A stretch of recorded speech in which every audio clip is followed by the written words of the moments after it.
ಯಾರ ಮಾತನ್ನು ಕೇಳ್ತಾ ಇಲ್ಲ, ಯುದ್ಧ ನಿಲ್ಲುವಂತ ಲಕ್ಷಣಗಳು ಕಾಣಿಸ್ತಾ ಇಲ್ಲ. ಏನ್ ಪರಿಹಾರ ಏನಾಗದ್ರೆ? ಇಲ್ಲ ಕೇಳಬೇಕು. ಇವತ್ತು ಮಹಾತ್ಮ ಗಾಂಧೀಜಿಯವರ ಭಾರತದ ರಾಷ್ಟ್ರಪಿತ ಮಹಾತ್ಮ ಗಾಂಧೀಜಿಯವರ ತತ್ವ ಸಿದ್ಧಾಂತಕ್ಕೆ ನಾವು ಬದ್ಧರಾಗಬೇಕು. ಸ್ವಾತಂತ್ರ್ಯ ಕೊಡಿಸಿದ್ದಕ್ಕೂ ಸಾರ್ಥಕ ಆಯಿತು. ಮಹಾತ್ಮ ಗಾಂಧೀಜಿಯವರ ತತ್ವ ಸಿದ್ಧಾಂತಕ್ಕೆ ಬದ್ಧರಾಗಬೇಕು ಮತ್ತು ಕರ್ನಾಟಕ ಆಗಲಿ ದೇಶ ಆಗಲಿ ನಾವು ಬಹಳ ಗಂಭೀರವಾಗಿ ಇದನ್ನು ಪರಿಗಣಿಸಬೇಕು. ಆಯ್ತು ಬಿಡಪ್ಪ. ಇಡೀ ದೇಶ ಅಮೇರಿಕಕ್ಕೂ ಹೇಳಬೇಕು, ಇರಾನ್ಗೂ ಹೇಳಬೇಕು, ಇಸ್ರೇಲ್ಗೂ ಹೇಳಬೇಕು, ಇಡೀ ಪ್ರಪಂಚ ಇದರಲ್ಲಿ ಭಾಗಿಯಾಗಬೇಕಾಗಿದೆ. ಆದ್ದರಿಂದ ಇವತ್ತು ಪ್ರಪಂಚದ ಮಾತನ್ನು ಅಮೇರಿಕ ಕೇಳಲೇಬೇಕು, ಯುದ್ಧ ನಿಲ್ಲೇಬೇಕು. ನಿನಗೆ ನನ್ನ ಮೇಲೆ ಗೌರವ ಇತ್ತು ಅಂದರೆ ಪ್ರಮಾಣ ಮಾಡಿ. ಸರಿ ಸರ್, ನೀವು ಬದುಕಿರೋವರೆಗೂ ನಾನು ಯಾರ ಮೇಲೂ ಕೈ ಮಾಡಲ್ಲ. ಕೇಳಲಿಲ್ಲ ಅಂದ್ರೆ ಏನಂತ ಕೇಳಿ ಇಡೀ ಪ್ರಪಂಚ ಯುದ್ಧಕ್ಕೆ ತಿಳಿಬೇಕು. ಅವಾಗ ಅಮೇರಿಕ ಕೇಳಲಿಲ್ಲ ಅಂದರೆ ಎಲ್ಲರೂ ಯುದ್ಧಕ್ಕೆ ಇಳಿಬೇಕಾಗುತ್ತೆ. ಬೀದಿ ಬೀದಿಯಲ್ಲಿ ಯುದ್ಧಕ್ಕೆ ಅಮೇರಿಕ ವಿರುದ್ಧ ಯಾರು ಸಾಮ್ರಾಜ್ಯಶಾಹಿ ಹೋರಾಟ ಮಾಡ್ತಾರೆ ಅವರ ವಿರುದ್ಧ ಇಳಿಬೇಕಾಗತ್ತೆ. ಎಚ್ಚರಿಕೆ. ಏನು ಗುರುಗಳೇ ನಿಮ್ ರೋಪು 3 ಅಡಿ ಇದ್ರು 6 ಅಡಿ ಮನುಷ್ಯನ್ ರೋಪ ಕಳಿಸ್ಬಿಟ್ರಲ್ಲ. ಇದು ಬರೀ ಕರ್ನಾಟಕ ಅಲ್ಲ, ಈ ಭಾರತ ದೇಶದ ಒಂದು ಭಾಗ. ಅದೊಂದೇ ಅಲ್ಲ, ಕರ್ನಾಟಕದ ವೀರರು, ಕರ್ನಾಟಕದ ಶಕ್ತಿವಂತರು, ಕರ್ನಾಟಕದ ಅದ್ಭುತವಾದ ಜನ ಇವತ್ತು ನಾವು ತಯಾರಿದ್ದೀವಿ. ಈ ದೇಶ ಶಾಂತಿ ಆಗಬೇಕು. ಯುದ್ಧಕ್ಕೆ ನೀವು ನಿಲ್ಲಿಲ್ಲ, ನಾವು ಬೀದಿಗೆ ಬರಬೇಕಾಗುತ್ತೆ. ಯುದ್ಧ ನಿಲ್ಲಿಸಿ ಅಂತೇಳಿ ಎಲ್ಲ ರೀತಿಯ ಹೋರಾಟಕ್ಕೂ ಬೀದಿಗೆ ಬರಬೇಕಾಗತ್ತೆ. ಏನ್ರಪ್ಪ ನಮ್ ಗೌಡ್ರು ಹೇಳಿದ ಮಾತು ನಿಮ್ಗೆ ಒಪ್ಪಿಗೆನಾ? ಟ್ರಂಪ್ ಹೌದು, ಅದ್ರ ತಪ್ಪೇನಿಲ್ಲ. ಟ್ರಂಪ್ ಬಗ್ಗೆ ನನಗೇನು ವೈಯಕ್ತಿಕವಾಗಿಲ್ಲ. ಈಗ ಒಬಾಮಾ ಬಗ್ಗೆ ಭಾಳ ಪ್ರೀತಿ, ಅನೇಕ ಅಧ್ಯಕ್ಷರ ಬಗ್ಗೆ ಪ್ರೀತಿ, ಹಿಂದೆ ಇದ್ದದ್ದು ಬೈಡನ್ ಬಗ್ಗೆನೂ ಪ್ರೀತಿ. ನನಗೇನು ವೈಯಕ್ತಿಕವಲ್ಲ. ಈ ಟ್ರಂಪು ಸರಿ ಇಲ್ಲ.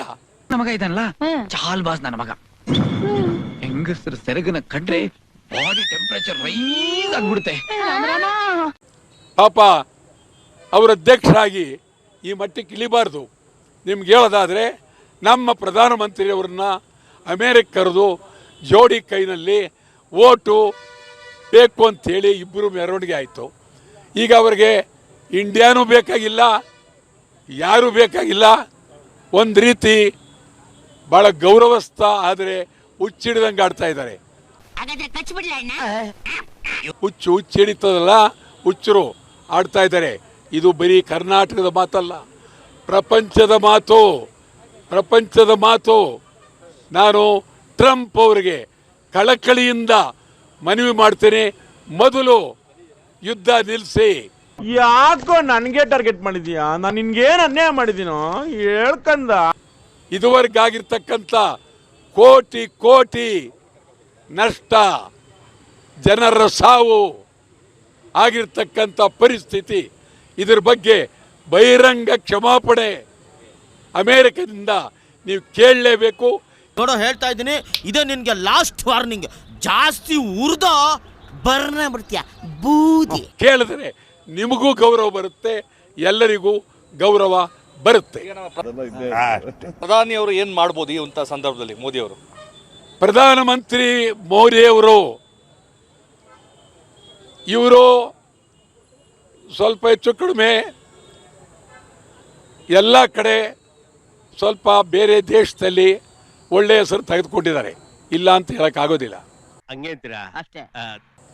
ನಾನು ಹೇಳ್ತೀನಿ, ಬರೀ ಪ್ರಧಾನಿ ಒಬ್ಬರೇ ಅಲ್ಲ, ಪ್ರಧಾನಿ, ವಿರೋಧ ಪಕ್ಷದ ನಾಯಕರುಗಳು ಎಲ್ಲರೂ ಸೇರಿ ಒಂದೇ ಧ್ವನಿ ಯುದ್ಧ ನಿಲ್ಲಿಸಿ ಅಂತ ಹೇಳಿ ಸಾಧ್ಯವಾದರೆ ಟ್ರಂಪ್ ಭೇಟಿ ಮಾಡೋದಕ್ಕೆ ಇವರು ಪ್ರಧಾನಮಂತ್ರಿ ರಾಹುಲ್ ಗಾಂಧಿ ಈ ಕಡೆ ಬೇರೆ ಎಲ್ಲ ಪಾರ್ಟಿಯವರು ಒಟ್ಟಿಗೆ ಇಡೀ ಭಾರತದ ಪರವಾಗಿ ನಾವು ಬರ್ತಾ ಇದ್ದೇವೆ. ದೇಶ ಹಾಳಾಗ್ತಾ ಇದೆ, ಯುದ್ಧ ನಿಲ್ಲಿಸಿ ಅಂತೇಳಿ ಟ್ರಂಪ್ ಭೇಟಿ ಮಾಡಿದ್ರೆ ಒಳ್ಳೆಯದು. ಏನ್ ಸರ್ ತಲೆ ನಿಮ್ದು? ಇದು ವಾಟಾಳ್ ನಾಗರಾಜ್ ಅವರಂತ ಮಾತುಗಳು. ಯುದ್ಧ ಯಾರಿಗೂ ಸಹ ಬೇಕಾಗಿಲ್ಲ. ಇಡೀ ವಿಶ್ವದಲ್ಲಿ ಶಾಂತಿ ನೆಲೆಸಬೇಕು. ಪ್ರಧಾನಿ ನರೇಂದ್ರ ಮೋದಿ ಅವರು ಟ್ರಂಪ್ ಅನ್ನ ಭೇಟಿಯಾಗಲಿ, ಈ ಬಗ್ಗೆ ಮಾತುಕತೆ ನಡೆಸಲಿ. ಒಂದು ವೇಳೆ ಒಪ್ಪಲಿಲ್ಲ ಅಂದ್ರೆ ಇಡೀ ವಿಶ್ವವೇ ಅಮೆರಿಕ ವಿರುದ್ಧ ಯುದ್ಧವನ್ನ ಸಾರಲಿ ಅನ್ನೋ ಒಂದು ಮಾತನ್ನ ಹೇಳಿದ್ದಾರೆ. ಯಾರು